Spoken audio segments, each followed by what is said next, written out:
মোৰ ভিডিঅ' ভাল লাগে তেতিয়া লাইক আৰু কমেণ্ট কৰিবাই। আজি আমি কৰিম ছাত্ৰ ছাত্ৰীসকল 3 নম্বৰ প্ৰশ্নটোৱে অনুলনী 1.1 3 নম্বৰ প্ৰশ্নত দিয়া আছে 616 সদস্যৰ এটা সৈন্য বাহিনী গোটেই 32 জনীয়া এটা সেনা দলৰ পিছে পিছে কদম খোজ কাঢ়ি যাবলগীয়া হ'ল। পিছে গৈ আছে। দুয়োটা দলে একে সমান সংখ্যক স্তম্ভ কদম খোজ কাঢ়িবলগীয়া হ'ল। দুয়োটা একে সমান স্তম্ভত খোজ কাঢ়িবলগীয়া হ'ল। তেওঁলোকে খোজ কাঢ়িবলগীয়া স্তম্ভৰ উচ্চতম সংখ্যা কি হ'ব? তেওঁলোকে ইয়াত উলিয়াব কৈছে আমাক উলিয়াব যে লাগে তেওঁলোকে খোজ কাঢ়িবলগীয়া স্তম্ভৰ উচ্চতম সংখ্যা কি হ'ব? ছাত্ৰ ছাত্ৰীসকল চোৱা আমাৰ লহাগু আমি চাওঁ ছাত্ৰ ছাত্ৰীসকল আমি প্ৰথমে চাওঁ লহাগু ইয়াক ইংৰাজীত কোৱা হয় HCF লহাগুক ইংৰাজীত কোৱা হয় HCF হৈছে হাইয়েষ্ট কমন ফেক্টৰ হাইয়েষ্ট মানে উচ্চতম তো ছাত্ৰ ছাত্ৰী চোৱা আমাক 616 আৰু 32ৰ মাজত আমাৰ উচ্চতম সংখ্যা কি হ'ব খোজ কাঢ়িবলগীয়া সেইটো ওলাব লাগে উচ্চতম মানে হাইয়েষ্ট তো আমি গতিকে 616 আৰু 32ক যেতিয়া আমি লসাগু উলিয়াওঁ তেতিয়া ইয়াৰ আমাৰ উচ্চতম সংখ্যা খোজ কাঢ়িবলগীয়া সেইটো ওলাই যায় তো ছাত্ৰ ছাত্ৰীসকল আমি কি কৰিব লাগিব 616 আৰু 32ক প্ৰথমে ইহঁত দুটাৰ মাজতে লসাগু উলিয়াব লাগে আহা ছাত্ৰ ছাত্ৰীসকল আমি 616 আৰু 32ৰ মাজত লসাগু উলিয়াওঁ আমি প্ৰশ্ন কৰি আছো 3 নম্বৰ প্ৰশ্নটো কৰি আছো সমাধান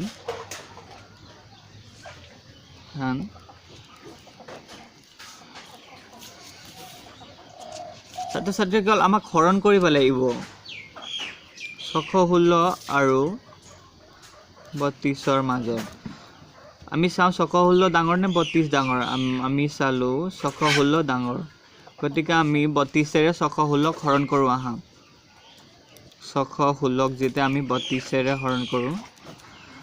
ছাত্ৰ ছাত্ৰী আমি যদি 32ৰে 616ক হৰণ কৰো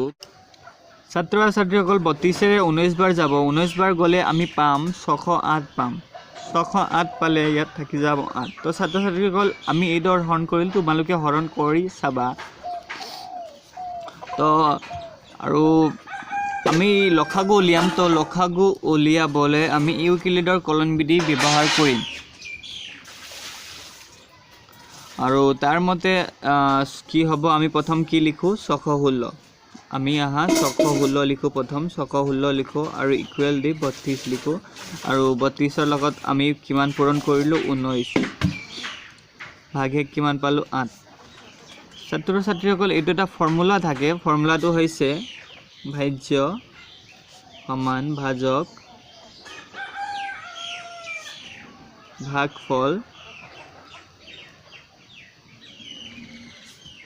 ভাগহেক ছাত্ৰ ছাত্ৰীসকল এই ফৰ্মুলাটো ব্যৱহাৰ কৰি আমি ভাগফল উলিয়াওঁ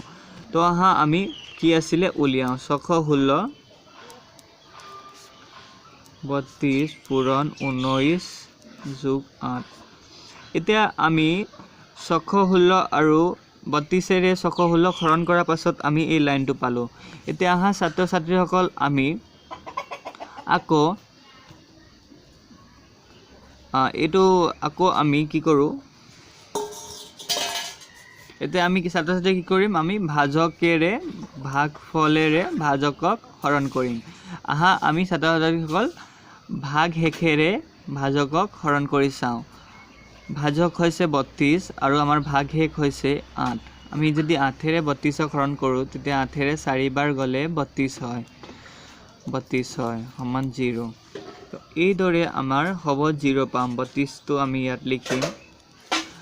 তাৰ পিছত আমি 8 টো ইয়াত লিখিম পূৰণ আমি 4 লিখিম আৰু যোগ আমাৰ শূন্য ওলাম যেতিয়ালৈকে আমাৰ শূন্য নোলায় তেতিয়ালৈকে আমি এই অংকটো কৰি গৈ থাকিম তো ছাত্ৰ ছাত্ৰীসকল চোৱা আমাৰ শূন্য ওলাই গ'ল এই ক্ষেত্ৰত যেতিয়া আমি ভাজক যেতিয়া আমি পাই যাম শূন্য ওলোৱাৰ পাছত যিটো ভাজক হয় সেইটোৱে হৈছে লসাগু গতিকে আমি ভাজক কি পালো ছাত্ৰ ছাত্ৰীসকল লসাগু কিমান পালো লসাগু পালো আমি 8 গতিকে উত্তৰ হ'ব গতিকে